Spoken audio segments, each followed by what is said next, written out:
Imagine you're crouched in the dark, somewhere in East Africa, about 2 million years ago. The air smells like wet grass and smoke. Not campfire smoke, wildfire smoke. Lightning just split a dead acacia tree across the plain, and now the grass is burning in a slow orange line toward the horizon. You're hungry. You've been hungry your whole life. Your jaw aches from chewing raw meat and tough roots for hours every single day, just to get enough calories to survive until tomorrow.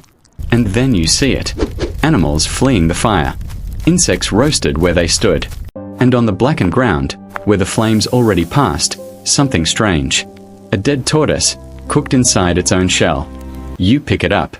It's warm. It smells different. Not rotten. Not raw. Something in between that your brain doesn't have a word for yet. You take a bite, and in that one moment, without knowing it, you just tasted the future of your entire species. That's not a fairy tale. Anthropologists genuinely believe something close to this happened, over and over, for hundreds of thousands of years, before any human being ever deliberately built a fire. And here's the part that should stop you in your tracks.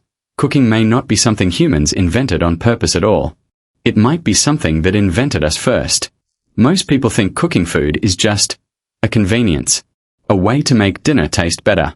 Something we figured out one day when someone got bored of chewing raw meat. But that idea is almost embarrassingly wrong.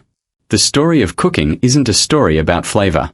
It's a story about survival, about brain size, about jawbone shrinking and guts getting shorter, about a species that was losing a war against its own biology, until fire showed up and rewrote the rules. So let's ask the real question.